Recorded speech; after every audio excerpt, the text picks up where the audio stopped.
Welcome everyone. Chapter 1, Class 10, Chemical Reactions and Equations.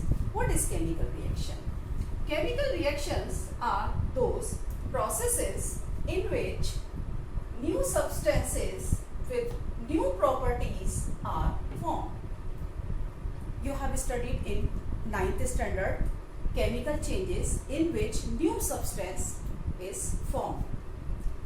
Chemical reactions involve chemical changes. It means in chemical reactions, chemical changes takes place. Some changes takes place in our surrounding, in our daily life, such as milk is left at room temperature during summer, it convert into curd. What happened in milk? In milk, sugar, lactose is found, and in summer when we left milk, so this sugar, lactose, convert into lactic acid.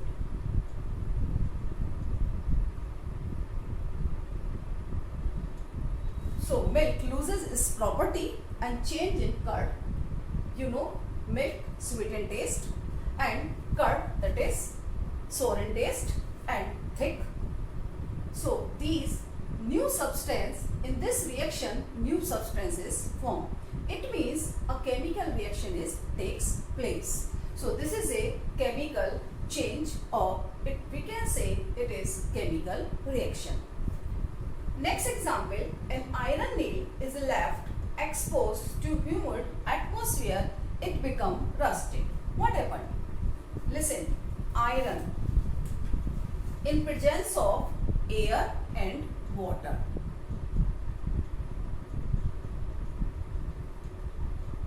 convert into iron oxide.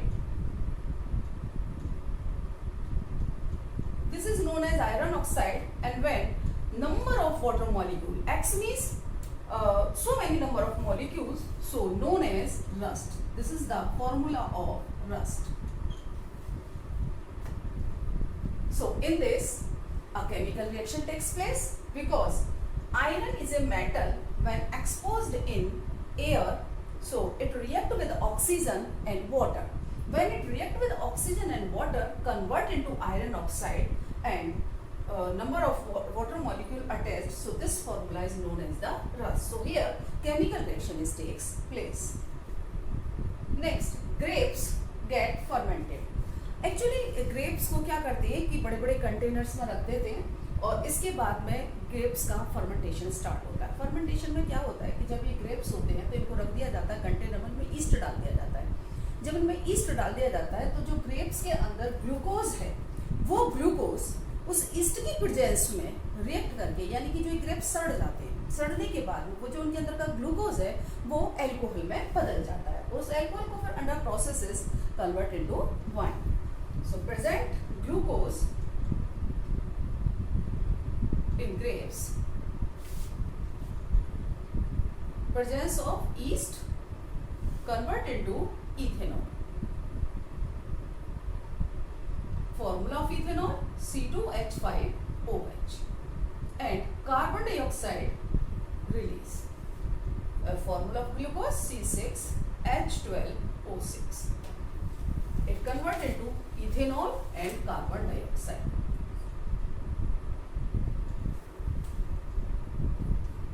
So here a new substance is formed, ethanol. So we can say it is a chemical change, and in chemical change chemical reaction takes place. Food is cooked. हम जब food cook करते हैं, it means floor से चपाती बनाते हैं, आटे से जब हम चपातियाँ बनाते हैं तो पहले आटा होता है, और जब हम उसकी चपाती बना लेते हैं वो पक जाती है तो क्या होता है, एक न्यू सब्सटेंस फॉर्म हो जाता है. क्यों? क्योंकि उसमें हीट एब्जॉर्ब हुई है. तो ये क्या है? ये केमिकल रिएक्शन है. Okay, so this is also a chemical change. These are chemical change. Food gets digested in our body. Actually food के डाइजेशन में क्या होता है कि जब हम फूड लेते हैं तो फूड पहले ग्लूकोज में कन्वर्ट होता है. एक लंबा प्रोसेस होता है, पहले माउथ में जाता है, माउथ के बाद में माउथ से एंजाइम मिलते हैं उसमें, फिर उसके बाद वो फूड पाइप में जाता है, फूड पाइप पर स्टमक में जाता है, स्टमक के बाद वो इंटेस्टाइन में पहुंचता है और इंटेस्टाइन के अंदर एक हुक लाइक स्ट्रक्चर होती है। इंटेस्टाइन में वो फूड जो पूरा ग्लूकोज में कन्वर्ट होकर पहुंचता है। तो जब इंटेस्टाइन में हुक लाइक स्ट्रक्चर होती है जिन्हें बोलते हैं विलाई, इस तरह की स्ट्रक्चर्स होती है, उन विलाई से ये जो ग्लूकोज है ये एब्जॉर्ब करके ब्लड के अंदर भेज दिया जाता है और ब्लड के अंदर हम जो रेस्पिरेशन से ऑक्सीजन लेते हैं वो ऑक्सीजन भी पहुंच जाती है। तो इट मीन्स ग्लूकोज और ऑक्सीजन की रिएक्शन होती है। Glucose C6H12O6 glucose and oxygen 6O2 react and convert into, जो ग्लूकोज है वो क्या होगा, कार्बन डाइऑक्साइड और वाटर में डिकम्पोज हो जाता है। तो इट मीन जो हमारी ऑक्सीजन थी, ऑक्सीजन हम ले रहे हैं और कार्बन डाइऑक्साइड हम निकालते हैं, तो ये बदल जाएगा 6CO2 6H2O वाटर। ये जो कार्बन डाइऑक्साइड है ये एक्सेलेंस है, मतलब हम जब ऑक्सीजन लेते हैं उसको बोलते हैं इनहेलेशन और जब कार्बन डाइऑक्साइड निकालते हैं तो उसको बोलते हैं एक्सेलेशन। तो एक्सेलेशन से कार्बन डाइऑक्साइड तो बाहर निकल जाएगी और जो वाटर है वो मेटाबॉलिक एक्टिविटीज को जो बॉडी के अंदर जो प्रोसेस हो रहे हैं उनके लिए यूज हो जाता है और जो इसमें एनर्जी प्रोड्यूस होती है वो वर्क करने के काम में आ जाती है। So we have seen here chemical reaction takes place, glucose convert into carbon dioxide and water and produce energy. We respire, respiration में ऑक्सीजन हम लेते हैं और कार्बन डाइऑक्साइड हम निकालते हैं। कह सकते हैं हम oxygen take in and carbon dioxide take out, बाहर निकाल देते हैं। ओके, तो इस तरह से हमने ये जितने भी प्रोसीजर देखे, जितने भी हम प्रोसेस देखे हमने इसके अंदर, ये सब में केमिकल रिएक्शन हो रही है। इट मीन्स केमिकल चेंज है और केमिकल चेंज में हमने देखा पहले वाली रिएक्शन में कि लैक्टोज जो मिल्क के अंदर प्रेजेंट है, शुगर है, वो लैक्टिक एसिड में बदल गया, it means new substance form हो गया, तो यहाँ पे भी एक केमिकल रिएक्शन हो गई। अगले एग्जांपल में हमने देखा कि आयरन से आयरन ऑक्साइड बन गया, रस्ट बन गई, तो यहाँ भी केमिकल रिएक्शन हो गई। ग्लूकोज यानी कि ग्रेप्स के जब फर्मेंटेशन में जो ग्लूकोज प्रेजेंट होता है ग्रेप्स के अंदर, उसमें अगर हम ईस्ट डाल दें, यानी कि जो ग्रेप्स है उनके अंदर ईस्ट डाल दें तो ये इथेनॉल में बदल जाते हैं और कार्बन डाइऑक्साइड गैस रिलीज हो जाती है। तो इस तरह से ये भी एक केमिकल रिएक्शन है। फिर हमने देखा फूड गेट डाइजेस्टेड, फूड में भी क्या होता है, ग्लूकोज होता है, ग्लूकोज ऑक्सीजन से रिएक्ट करके कार्बन डाइऑक्साइड वाटर बनाता है, तो यहाँ भी देखिए न्यू सब्सटेंस फॉर्म हो गया, तो यहाँ भी एक केमिकल रिएक्शन हो गई। रेस्पिरेशन में क्या होता है, हम ऑक्सीजन अंदर लेते हैं टेक इन और कार्बन डाइऑक्साइड बाहर निकालते हैं टेक आउट। तो इस तरह से ये हमारे डेली लाइफ में चेंजेस होते रहते हैं। तो इन सब चेंजेस को हम क्या कहेंगे, केमिकल चेंज। और केमिकल चेंज में क्या हो रहा है, केमिकल रिएक्शन हो रही है। तो it means chemical changes takes place, chemical changes, we can say chemical reaction involved here, we look at here, chemical reaction involves chemical changes, यानी कि chemical reaction के अंदर chemical change होते हैं, या फिर हम कह सकते हैं chemical change के अंदर chemical reactions होती हैं। ओके,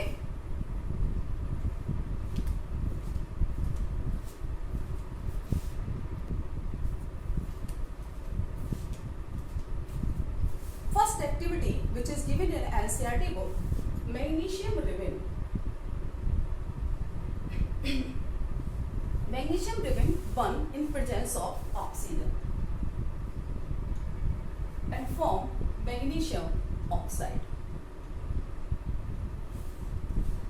सॉरी, एक क्वेश्चन अराइज होता है कि जब हम मैग्नीशियम रिबन को ऑक्सीजन की प्रेजेंस में बर्न करते हैं तो उससे पहले हमें मैग्नीशियम रिबन को सैंड पेपर से रब करना होता है। ऐसा क्यों? सैंड पेपर से क्लीन करना होता है, ऐसा क्यों? एक्चुअली जो मैग्नीशियम होता है उस मैग्नीशियम के ऊपर, मैग्नीशियम रिबन के ऊपर, मैग्नीशियम जो मेटल होता है वो रिबन लाइक स्ट्रक्चर होती है, तो उस मैग्नीशियम रिबन के ऊपर एक मैग्नीशियम ऑक्साइड की लेयर फॉर्म हो जाती है और यही मैग्नीशियम ऑक्साइड की लेयर एटमॉस्फेयर की कार्बन डाइऑक्साइड से रिएक्ट करके मैग्नीशियम कार्बोनेट बना देती है।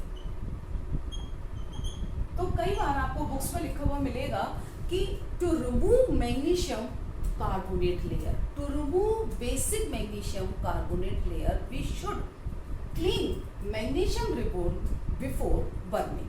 It means magnesium ribbon को burn करने से पहले हमें basic magnesium कार्बोनेट की लेयर को हटाना होगा, या फिर हम कह सकते हैं कि मैग्नीशियम के ऊपर जो मैग्नीशियम ऑक्साइड की लेयर है उसे हमें हटाना होगा। अगर हम ये लेयर नहीं हटाएंगे मैग्नीशियम रिबन के ऊपर से तो मैग्नीशियम रिबन बर्न नहीं होगा। जब हम मैग्नीशियम रिबन को बर्न करते हैं ऑक्सीजन की प्रेजेंस में तो इससे वाइट फ्लेम प्रोड्यूस होती है, डिस्लिंग फ्लेम। इट मीन्स की बहुत ज़्यादा चमकीली फ्लेम। और इस फ्लेम से क्या होता है कि इससे बहुत सारी अल्ट्रावायलेट रेज निकलती हैं।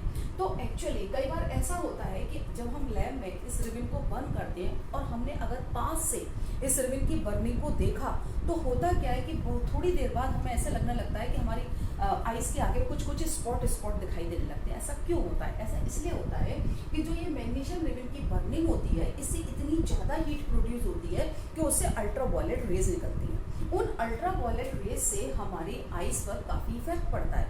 तो अगर लैब में हम मैग्नीशियम रिबन की बर्निंग कर रहे हैं तो हमें स्पेक्स लगा लेने चाहिए, या फिर हम कहेंगे कि ग्लासेस लगा के हमें ये प्रैक्टिकल करना चाहिए। लैब में ग्लासेस होते हैं, जब हम प्रैक्टिकल करते हैं तो ग्लासेस लगा करके हमें प्रैक्टिकल करना चाहिए। तो यहाँ पर हमने मैग्नीशियम रिबन को ऑक्सीजन की प्रेजेंस में बर्न किया तो मैग्नीशियम ऑक्साइड बन गया, but this reaction is not balanced, so we should balance the reaction. Put here 2 and put here 2, here magnesium 2 oxygen, here magnesium oxide. जब ये मैग्नीशियम ऑक्साइड बनता है तो एक व्हाइट कलर का पाउडर होता है। अगर हम इस व्हाइट कलर के पाउडर को वाटर में डिसॉल्व कर दें, इट मीन्स मैग्नीशियम ऑक्साइड को अगर हम वाटर में डिसॉल्व कर दें तो ये मैग्नीशियम हाइड्रोक्साइड बना देता है। इट मीन्स इसकी नेचर कैसी हो गई? बेसिक नेचर, क्योंकि हम ये देख रहे हैं कि यहाँ पर जो है हाइड्रोक्साइड ग्रुप आ गया, और जब भी हाइड्रोक्साइड OH ग्रुप आता है तो हम कहते हैं कि वो बेस है। तो ये जो है ये इसकी बेसिक नेचर रिप्रेजेंट कर रहा है। इसलिए हम कह सकते हैं कि जितनी भी मेटल ऑक्साइड होते हैं उनकी नेचर बेसिक होती है। Metal oxides basic in nature, basic in nature because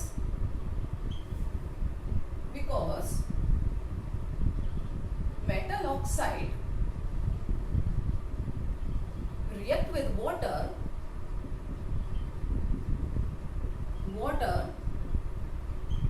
convert into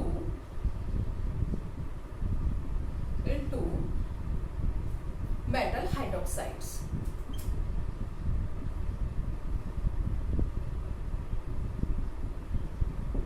This is activity number 1 in your NCERT book.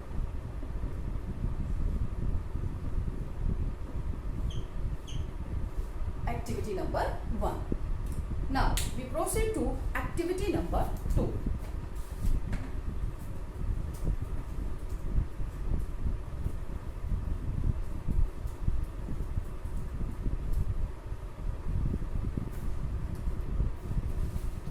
In your NCERT book, activity number 2,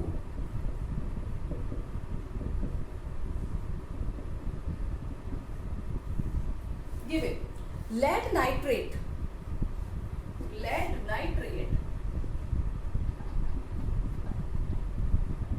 solution means lead nitrate को हम water में dissolve कर लेते हैं। Lead nitrate, और chemistry lab के अंदर हमेशा डिस्टिल वाटर यूज करते हैं, तो लेड नाइट्रेट को हम वाटर में डिसॉल्व कर लेते हैं। फिर इसके बाद लेड आयोडाइड, लेड नाइट्रेट और potassium iodide,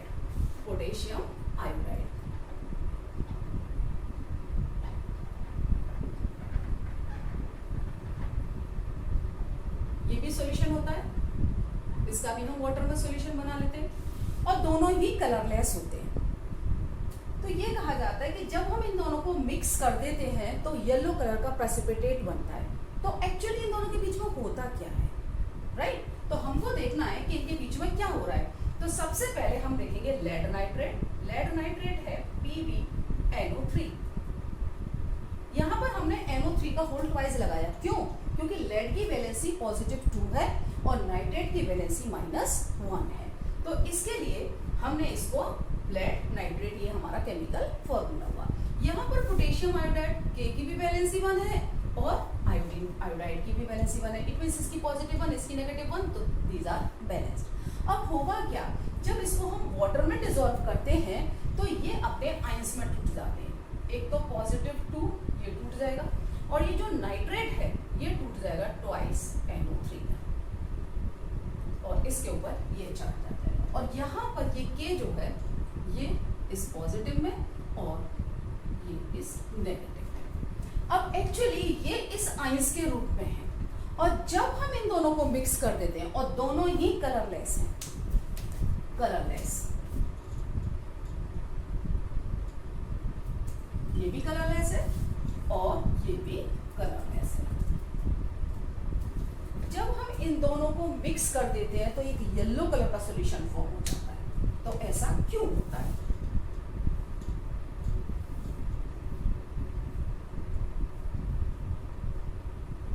yellow colour solution या कहेंगे हम precipitate, yellow colour precipitate form.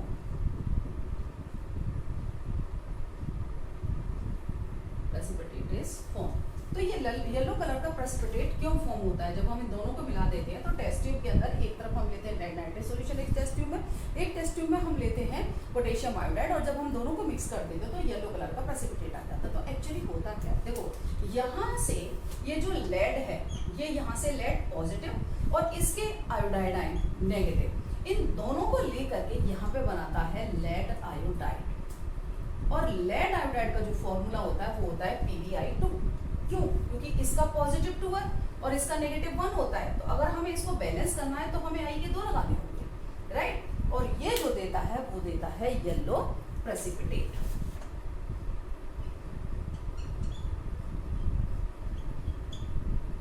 इन दोनों को मिलाने पे येलो कलर का प्रेसिपिटेट आ जाता है। और क्या बनता है?